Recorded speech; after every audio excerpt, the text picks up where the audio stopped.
This podcast is proud to be part of the talkSPORT Fan Network. talkSPORT. Powered by fans. Danilo's free. He goes to get wide. Edge of the box. For Ole. Yes! Great goal! What a hit from Ole!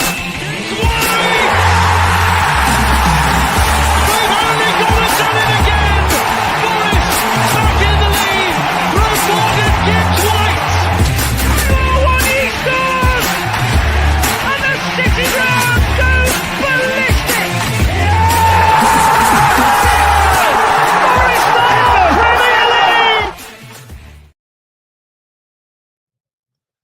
Hello and welcome to this preview edition of Red Side of Trent as Forest take a break from Premier League action to welcome Luton Town to the City grounds for the third round of the FA Cup.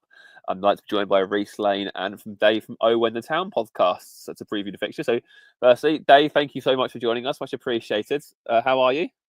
Well, yeah, it's a pleasure. Thanks for inviting me on. A bit worn out after today's news at Kenilworth Road, but yeah, looking forward to coming down and having a beer with a few people I know in Nottingham. That's the best part of my thing for Saturday, I have to be honest. It's a good part of the away day, definitely. Yeah. Reiss, of course, how are you as well? Yeah, I'm good, mate. Yourself? Excellent. Yeah, good stuff here. All good here. So we'll start though with some breaking news. Obviously, as you alluded to there, Dave, from a Luton perspective, as it's been officially announced that Rob Edwards, the man who took Luton into top flight, has been relieved of his duties for the club, 20th in the Championship, just 2 points off the drop zone. Dave, it's clearly an emotional decision and a tough day for the club as well. But do you think it was the right call to be made, or would you rather he got a bit more time? I think overall he's had enough time. It just got to that point where you had to think about the future of the club. As much as Rob Edwards is a really, really nice person, if you've met him, if you've spoken with him and the things that he does in the club, behind the scenes at the club, outside of the club, he's a nice guy. But sometimes being nice is not the solution to getting the results. So everybody was in his camp at the beginning of the season. We was hopeful that we would carry on the sort of performances we had last season in the Premier League. We had some really good games in the Premier League last season. Yeah, we didn't do enough to stay up, but we had some great games. You know, we took Arsenal to the last seconds. I referred to coming to Forest and being 2 down with next to no time left and going at 2-2. And then thankfully an offside goal was called off. So that was cool. And you know, we went to some away games and we had a great time as fans and we supported the club as a whole. It was a really good feeling. And that's gone out of the window within 3-4 months this season. We've played well. I can count the number of games we've played well in on 2 fingers. And one of those was Watford at home. The other one was Sunderland at home. I don't think we played well enough away at all. And the bonding wasn't there. And when the fans turn, you know it's going to get worse. And Rob Edwards, he was, I hate to use this word, but he was sort of like the darling of the managers last season, wasn't he? He was the one that everybody go, oh, he's a good-looking guy and he's got everything going for him. And this year, he looks worn out.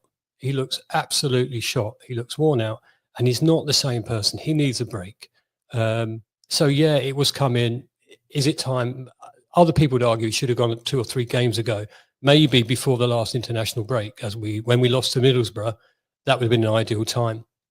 I think he tried to resign then and the club didn't want him to go. But the terracing, really, a lot of people on the terracing were being rather nasty and personal, which I don't like. You know, you can moan about your team, you can moan about the way their performance is, but there's no need to be horrible in that way to a person that's provided us clearly with one of the biggest moments in our history of all time. Getting to the Premier League, you know, I'm old enough to remember the 2 League Cups, you know, 88, 89, which I like to forget the 89 one a bit. But that day on the Championship playoff final, he did that. He got the team there. When he joined us, we were 10th in the division. We ended up being 3rd, pushing Sheffield United to 2nd. And we won the playoff final. And we got £200 million in the bank. Off the back of that, we're having a new stadium built. Off the back of that, we broke our transfer records. He was in charge of that. So he's going to be a legend for that alone. And I'm just sad because he's such a nice guy. He's such a nice guy. But you have to move on. The only loyalty in the game is the fans and the team. And you have to move on. And the time was right. I dread to think what would it have felt like if we come to your place on Saturday with him in charge and we got stuffed. I dread to think what it would have been like. So it was the right time to go. And I don't think there's one single Luton fan that doesn't wish him well and doesn't want him to succeed somewhere else when the time comes, as long as they're not playing us when they do that. Christian will completely agree with me. I know, but that sounded to me like a mirror image of us with Steve Cooper. Obviously he took us back to the top flight for the first time in 23 years. Obviously Robert took you to the Premier League for the first ever time. It got to a point, as it has with Rob for you, with Steve, that it needed to go because we'd won 1 in 13, as obviously you'd know, being in the same league as us at a time, and we was in real trouble. But I think you hit the nail on the head there, and I can tell from the tone of your voice, your emotion, your voice, that there's kind of no need for this where it gets personal, horrible. Steve Cooper, is a legend for us, and it got from a section of support a bit horrible and personal. There's kind of no need for that. Fair enough, you can say, yeah, look, it's time for him to go, but you don't have to go down that road of kicking the bloke while he's down kind of thing, you know what I mean? But moving on anyway, why has it gone so wrong from last season? Because, you mentioned games there where, you've shown a lot of fighting spirit in the Premier League, etc. And then usually the teams that come down to the Championship, who have been in the Premier League, are up at the top of the league, as you've seen with Sheffield United and Burnley this season. So what's kind of gone wrong? Is it a lull of just not getting over that relegation, or can you? It's a good question, because if I could put my finger on it, I'll be applying for the vacancy, I think. But I've got to say that obviously we lost Ross Barkley, and he was a linchpin in our midfield, and Lokonga. I love Lokonga. They went. Osho, I think Gabe Osho went, and Gabe Osho was a decent player whose agent, I believe, tried to get a better deal. And by the time he came back, we said, well, if he wanted to go, go. So we lost him. And we've replaced them with not so good players. And then we were playing players in the wrong positions. And then the formation is wrong, and we couldn't play out from the back at all. We tried, and every time you get caught out at it. The passion isn't there. It just wasn't there. And Adebayo's not firing. Colton Morris, as much as he tries to motivate the team, they don't. And I can't tell you how many times we've been to a game this season and not see them play decent football. I can't tell you how many times. I wish I could sum it up. I don't know if it's Rob's management. I don't know whether it's the team's attitude. I think you've got to put some of the blame on the players for definite.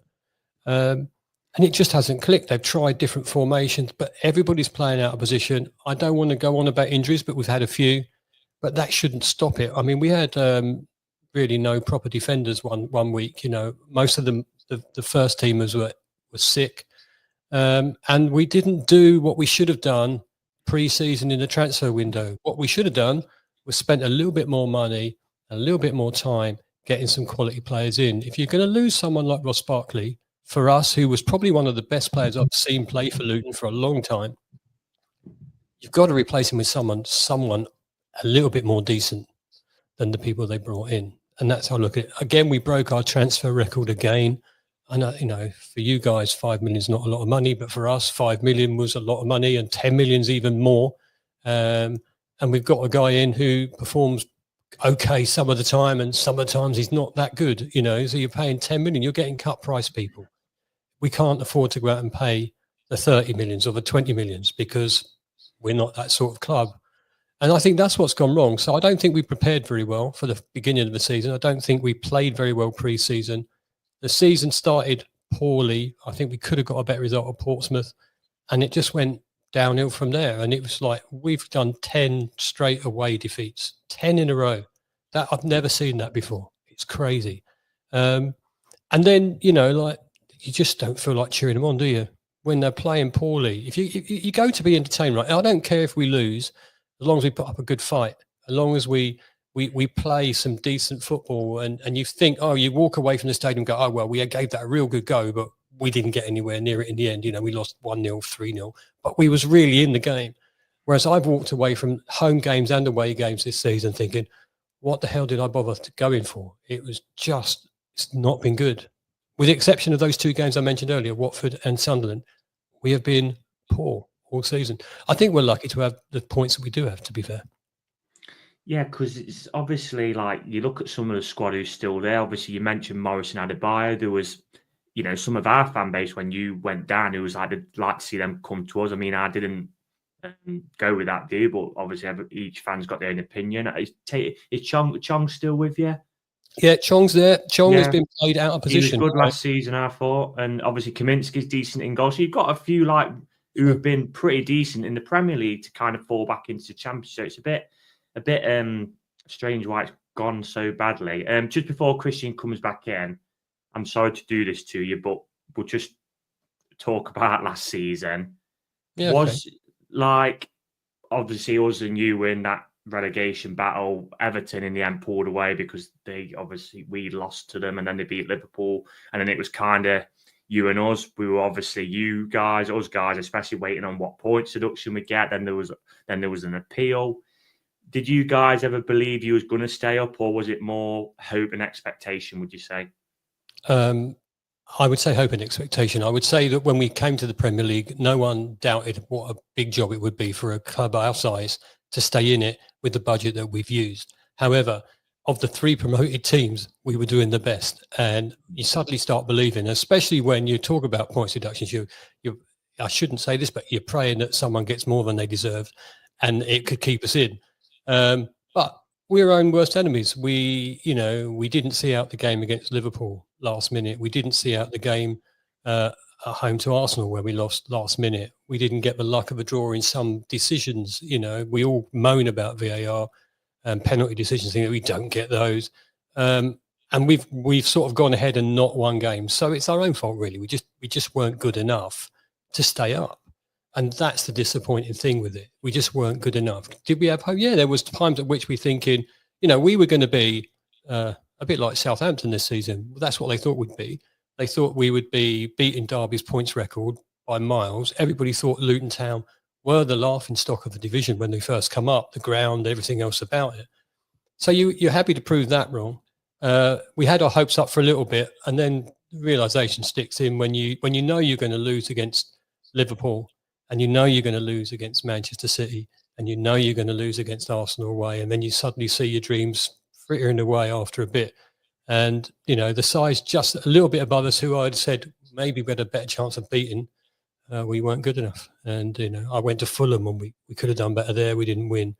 We come up to Forest. You know, I'm not saying, you know, we were in that battle. We're 2-0 down and we don't lose, which is good, but we needed to win. And we didn't win. And those are the games that cost us, because you're never going to get the points off the bigger teams at our side. You maybe get 1 or 2. You might luck out. But yeah, it was more the hope towards the end, and then an absolute ultimate realisation that it was never going to be any different. But I'm telling you now, I had a brilliant time. I had a brilliant season. I loved every single game I went to. I made some new friends as well, which is all cool. And I had a great time. But realistically, we're up for the money and down again, and hopefully it's made our club a better place up until now, and it's given us the option of, you know, having a debt-free stadium, which would be brilliant. And when it goes up, it was going to be when they first put the plans in, it was like 17,000. It's now going to be 25,000 from straight off. It's a unique design. It's right on the train station. It's going to be a great little venue to go to, and that can only benefit the club going forward. It can only benefit. So the future generations will see Luton at Power Court, and they'll see a team that will be ending up high with any luck, a bit like your Brightons or your Brentfords or possibly Bournemouths going forward. We're never going to be Premier League champions, I don't think, but I think we'll be back at some stage. So that's how I look at it. Yeah, I think the one, because it was very touch and go, wasn't it, them last few weeks, but I think the one what kind of did it for you, I remember watching this, is the Everton game on that Friday night where I thought Everton were absolutely dire and there for the taking. You just couldn't beat them. And I think the day after we went to Sheffield United and won, and that was like right, well, we're kind of in pole position now to kind of finish it off. True. Yeah, thanks for reminding me of that, because it was terrible. Sorry. I guess obviously looking at the situation now, who do you sort of want to come in? I mean, I guess that's a big question. I mean, I guess, I've seen now obviously been linked with Isaiah Jones for $5 million. It's clear some money to spend, it seems there. So you might be able to attract a better caliber manager, even despite the sort of nature of the position you're in the minute. But yeah, who have you got your eye on? Is it Nathan Jones round 3 for you, or is it someone else entirely?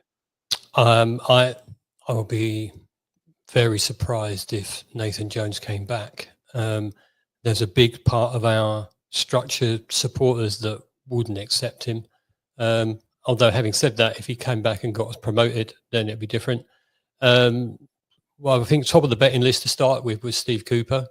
I don't know whether I just don't know, if I'm honest. I think the board have got a lot of interviewing to do going forward. I don't know. There are links to the Wickham manager, and you're just sitting there thinking, I don't know who's maybe we go for Sean Dyche now. He's been sacked. I don't know. It's a difficult one.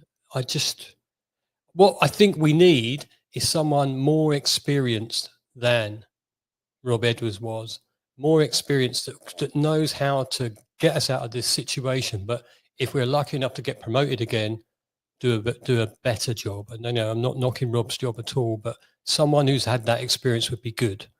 But I don't know where the club are going to look and what they're looking for. But I would hope they would get a more experienced person in. So, if Steve Cooper turned up, I'd be going, okay, well, I saw what he did when Forest were at the bottom of the league and where they ended up. So let's give him a go.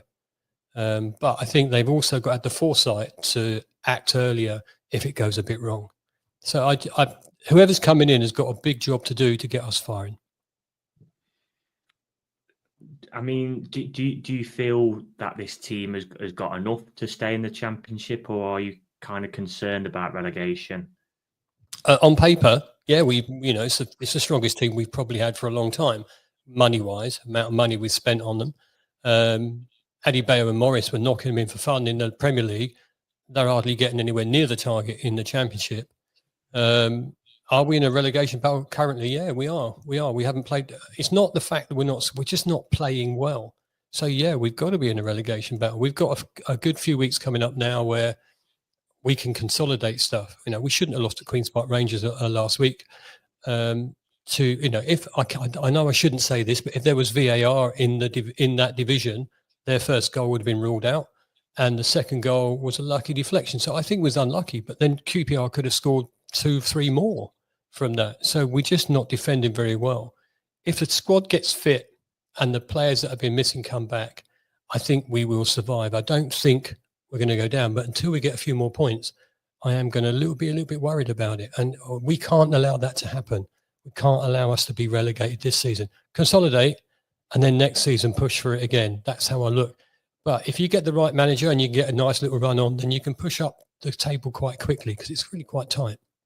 But we're 5 points off the drop. It's nothing. It might be even less than that, to be honest now. I daren't look anymore. Yeah, I don't make it worse. I think it's 2 now. Oh, yeah. Well, there you go. Because you know why that is? Because I forgot that we played another game.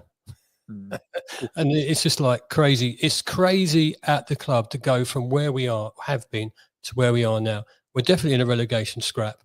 We need to win our next 3 or 4 games or get points out of our next 3 or 4 games, but show that we've changed the way that we are playing.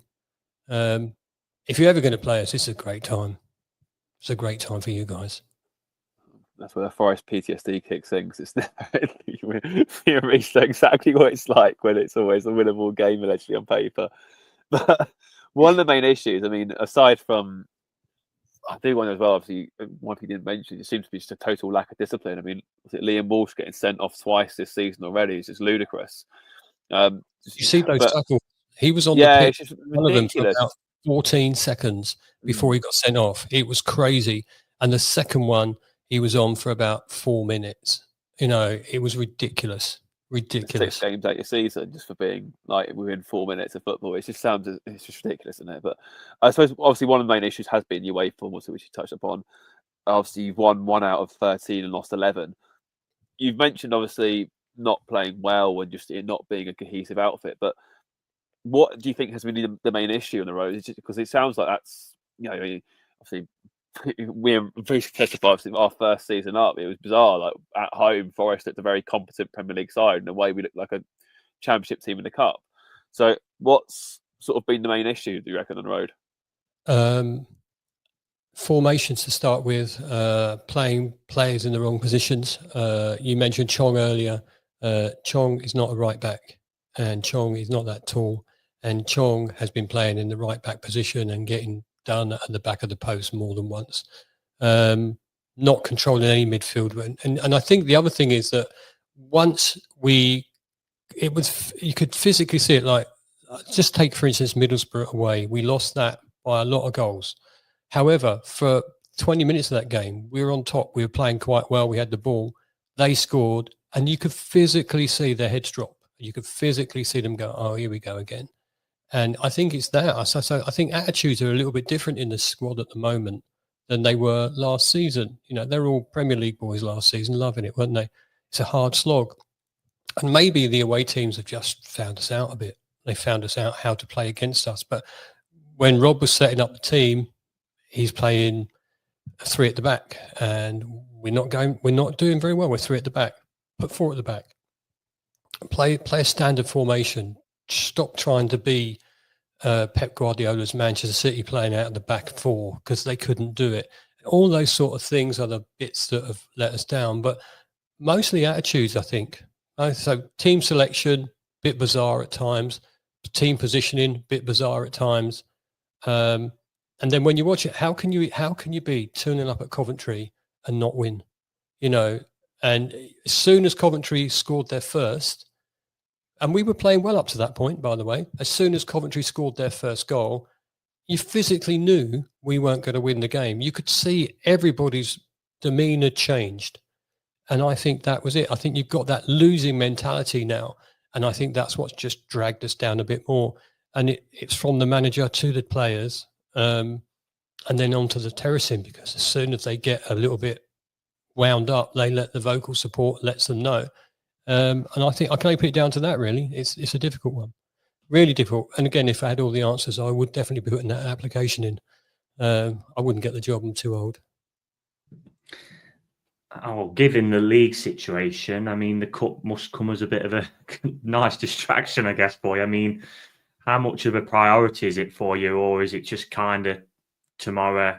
It's kind of a free hit. The fans will enjoy the day. I mean, what do you kind of make of it, the cup, for you?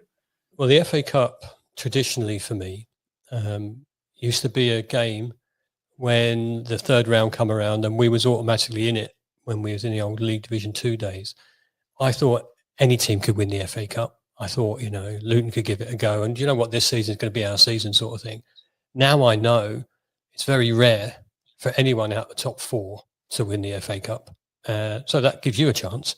And it's a difficult thing. So it was a free hit for us. We need to bring some players back from the sidelines that have been injured. I'm expecting that Nottingham Forest will change their team. So I think if we was doing it well in the Championship, we'd all be coming up with full of hope. But we just need a performance. That's what I'm looking for. I'm looking to come up and go, well, we played well. I'm going to be realistic. If we win, it'll be a miracle. If we can squeeze a draw, goes to pens, it's anyone's game. But yeah, so realistically, look, I want Luton to win the FA Cup every season, and we've only been to the final once, and we know what happened there. And I've seen semi-finals, but I don't think we're not good enough. We're just not good enough this season. So if we beat you, it'll be because you've been poor. That's how I look at it. So I'm coming up just to enjoy the day. I'm going to meet up with a couple of people I know, and I like coming up to Nottingham Forest. It's good. I've enjoyed it, but it'll be a miracle if we get a result. That's how I look at it. Because you guys are on super hot form, and if you're resting loads of players, I think even your third team might be at the moment. That's how depressed I am with it. But yeah, I'm coming. So I don't know how many tickets we sold. I think it was a very slow sale. Yeah, you just come just because you're supporting your team and you want to see them change. I think hopefully this thing today will spur on the players, I hope. But Mick Harford's in charge with 2 assistants who were helping Rob anyway, so I don't think much is going to change too much. And whoever they select as a starting 11 have got to show the fans that they're up for it without our manager. So, fingers crossed, it could be a decent game, but you've got to be realistic. So my hope is we have a great game, win, lose or draw. If we lose, I want to come away from your stadium going, we did all right today. If we win, I'll be going straight round to the pub round the corner from your bar, into the press room, and have a chat with some people in there and have a drink or two, I think. Hopefully sounds win all round, I suppose. But obviously Forest are also aware of Adebayo's threat, given what happened at the home game last season, although the sense of defender in question who isn't there anymore, thankfully. But given Barkley and Ogbene's departure as well, obviously I can't believe Chong's playing right back. That's completely thrown me, that has. But it's crazy. It's absolutely bizarre. I mean, who else would you say are the main threats for Luton? Because I'm assuming, like, when Harford comes in, obviously someone else with Forest connections, of course, as well, he's not going to play Chong at right back. So assuming Chong's in his natural position again, and you've got, say, a front two of Adebayo and Morris, that immediately sounds a lot better. But what other players do you think, could really sort of... Well, I'm hoping Alfie Doughty's back from injury. Of course, yeah. He's a supercar. He's a super player. And when he's on the pitch, you think, he could do something here. I think he's a decent player. I'm very surprised that other clubs didn't come in for him at the end of last season. And if they did, he was quite loyal to us because he did sign a 4-year contract, I think.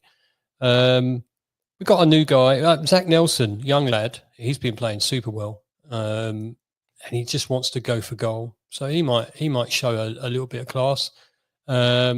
Obviously, we've got some new players in. I always pronounce this guy's name wrong, but Fanay, not Fanny, Fanay. He looked okay, but he was playing it. He's come in as a midfielder, and we played him up front last week. I don't understand it. Rumours of a signing coming in from Middlesbrough might be confirmed tomorrow. And so I don't know. If we're on form, then look out for obviously Adebayo. But Adebayo's not been firing at all this season. Not at all. The Canber's been off. McGuinness has been a bit okay at the back. There's no one. There's no one that stands out this season. No one. And that's terrible, isn't it? I'd like to say these are the players you've got to really look out for. But I can't. And that's depressing, isn't it? I'm really depressed now. Why did you have to ask me that question? I'm very sorry. Oh, Kraus. I like Kraus as well. When Kraus is playing, I think he can be good, but he has a good game every now and then. And then he has a game where he's not in it. So it'll be interesting to see how Mick Harford and the boys set up on Saturday. Can I mention somebody, because this just come across my Twitter feed, and I've just had a look at your squad, so you're kind of recognised from last season. Is it Lamine Dabo? I believe he signed him from AIK in Sweden. I think they picked him up from like the 5th tier of Spanish football, didn't they? Is that correct? Yeah. Yeah. And then they've sold him for like 5 million to you guys or something like that? Crazy, isn't it? It's crazy. Yeah, crazy story. I think we have a recruitment team, I think, as every club does. I don't think it's a manager's decision. And they kind of like what they saw. So they brought him in and, inverted commas, one for the future. But it wouldn't surprise me if he gets a game. It wouldn't surprise me if he was on the bench because he's not featured anywhere near. And we had to wait for him to come until January. Yeah. So we haven't seen what he can do. If you look him up on the internet, he looks like he can do some stuff. But we've not seen him. Maybe Saturday, maybe he'll get a chance. Luton fans have been almost praying for people like Joe Taylor.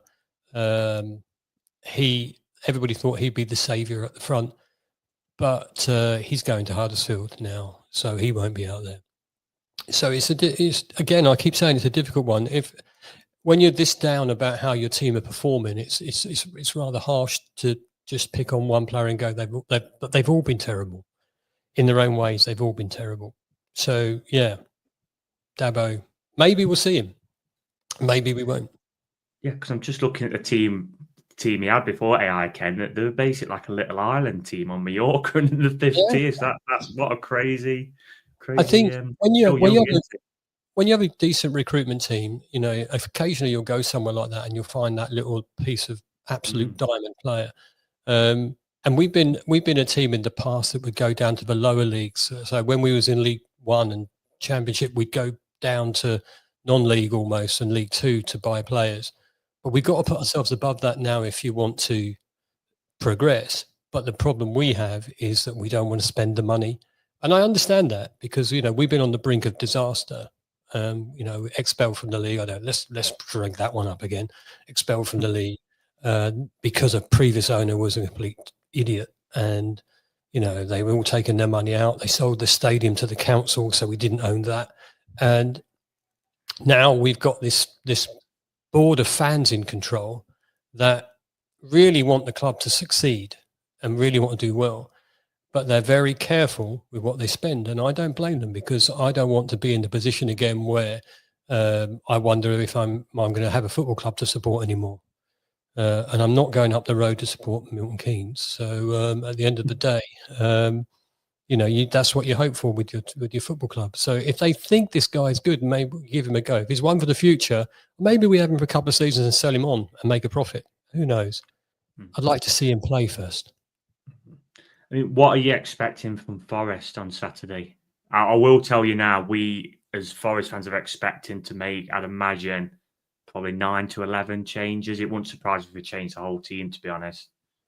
I'm expecting them to just roll over and let us win. That's what I want them to do. What am I expecting? Look, I have a connection with Nottingham Forest for different reasons. So I've followed your progress this season with a bit of interest, and I am delighted to see someone else up there, as if honest. And I've watched you play, and I've seen you how you keep how you're playing aggressively, how you're passing the ball, just getting goals from nothing sometimes as well. When I was watching, and I'm thinking, yeah, look, I like the way you're playing, and I don't care what side you put out. I don't think we can keep up with you. So I'm expecting you to come at us, give us no rest at all.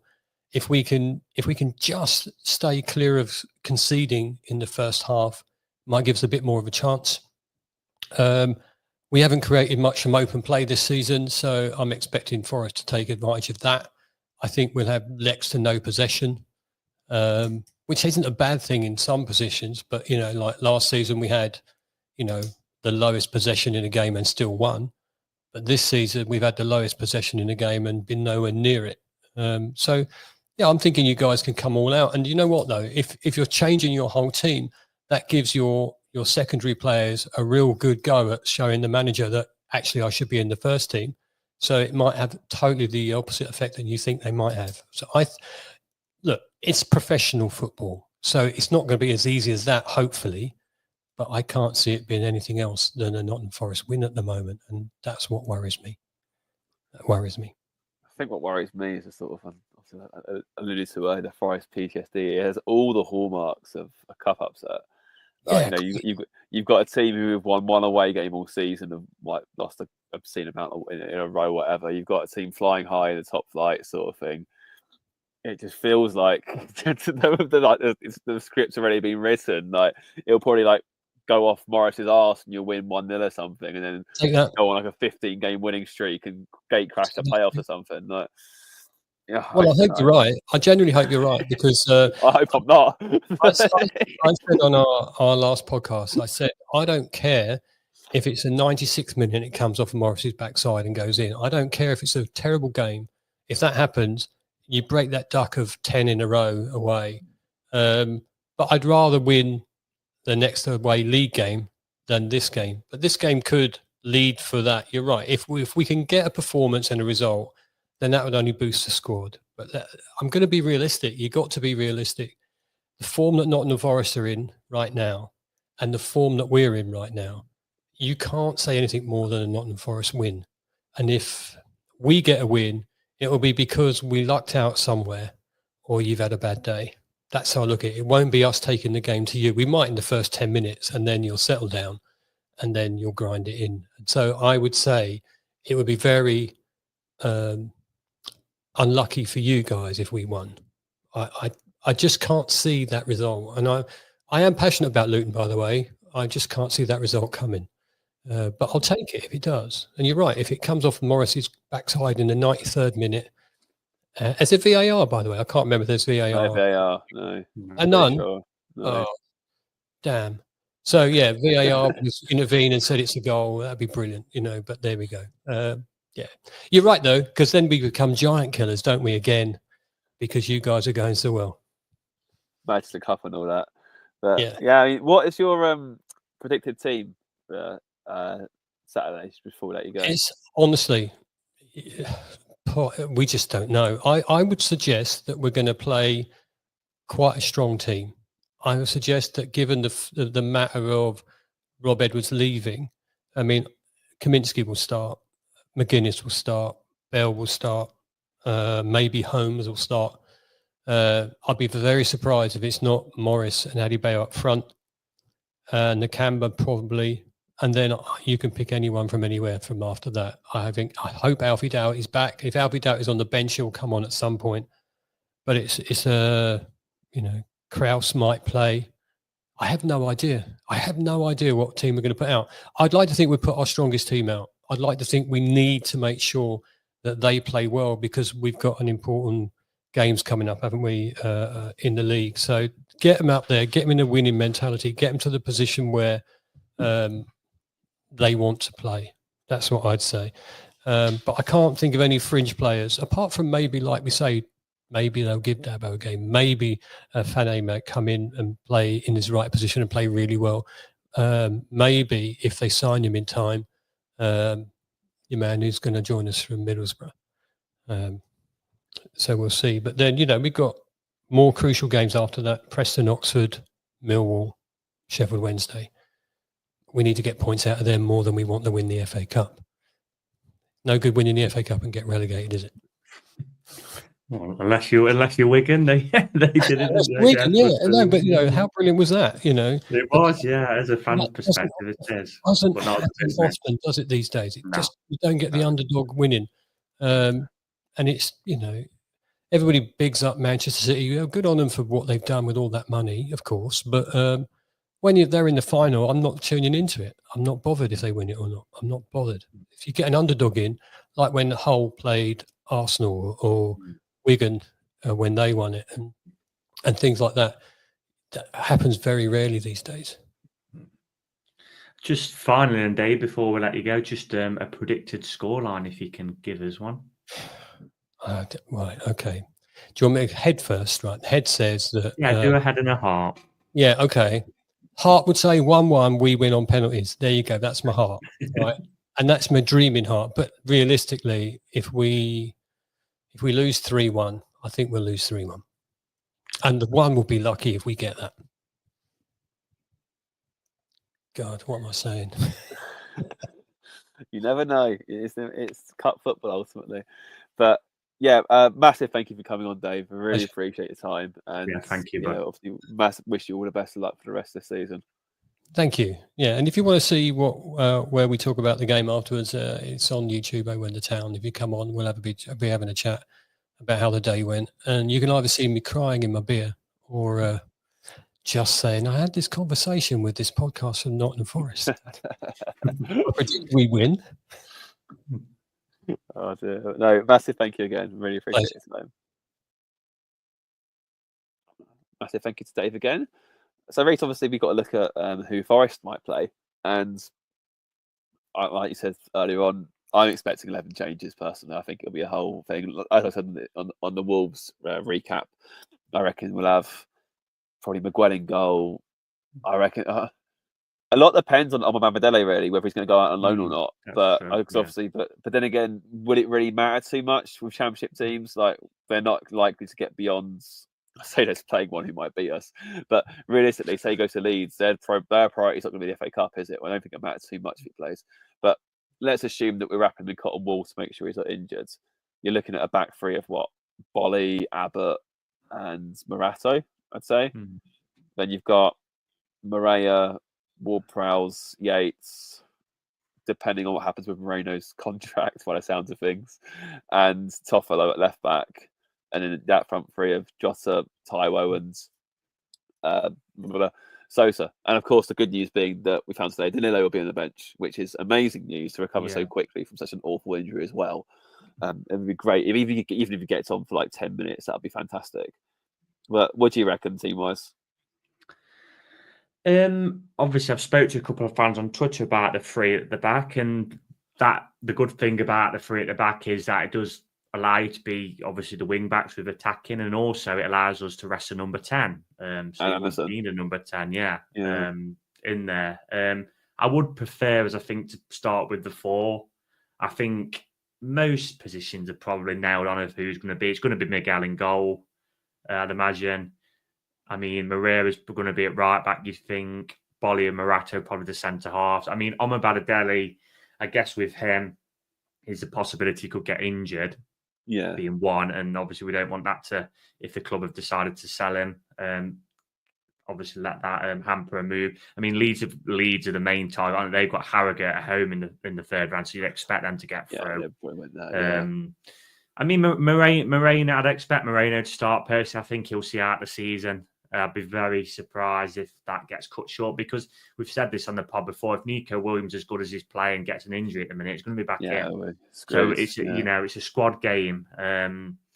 You'd probably expect Yates and James Ward-Prowse in the centre, although wouldn't surprise me depending on who he feels for Liverpool. So if he felt like Yates would come back in for that, maybe Dominguez might play if he wouldn't play him against Liverpool. I'm not kind of sure.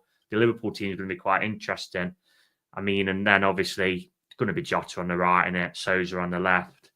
If we do play with a number 10, you might alternate Anderson a half, Gibbs White a half, and then probably Big T is going to be up top. And then I think there'll be probably some hitters on the bench in case it does get a little bit messy, which I hope not. And then there'll probably be some young lads on there as well. So I think I trust in Nuno. Whatever team he fields should be enough to beat Luton with respect. It's not as if we're playing a championship side who are flying, is it? No. That might give you some more concern. But no, it'd be good to see some players who we've not seen much of, like Moreira's, like Sousa, even Ward-Prowse to an extent, and obviously Big T as well. So, yeah, hopefully, as you said on the last pod, Christian, it'll be a straightforwardish day. And obviously, there'll be plenty, I think, of people who don't get to go that often who'll get to see Forest in action live at the City Ground. So, yeah, hopefully a nice day and into the 4th round.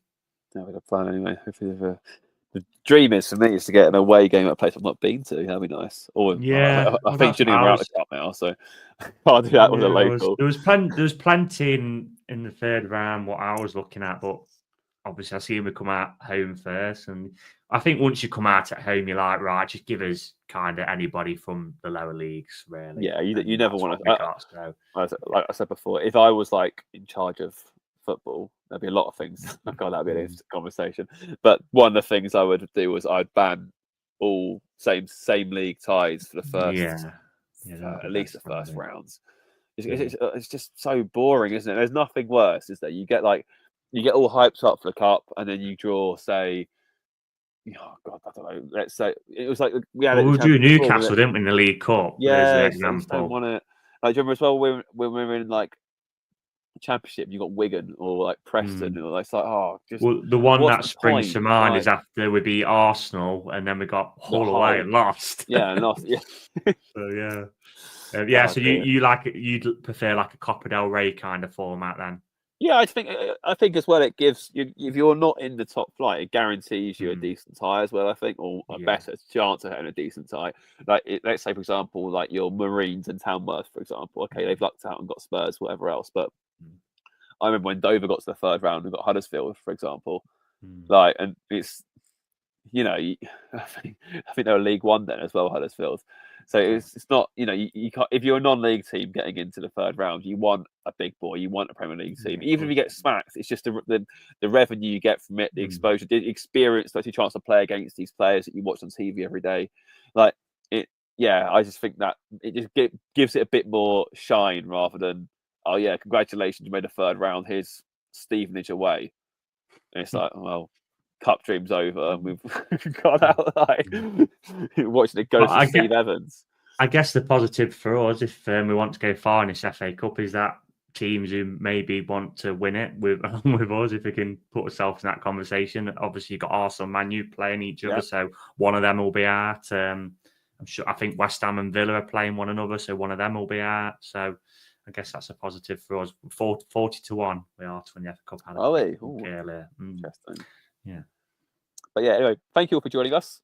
And for those travelling up to City Ground tomorrow, I hope it's a safe travel, and fingers crossed we come back with a positive review. We will be back on, I'm going to guess, Monday time, given the game. Oh, yeah. Sunday time. Yeah, Sunday. Yeah. So to talk about the Luton game, and I'll give you a little Liverpool preview, and then it's all eyes to the big one on Tuesday night as we get a title clash at the City Ground for the first time in about 50 years or so, 40 years. Championship one or a League one. So, yeah, a proper title clash. So stay tuned for them. But until then, come on, you Reds.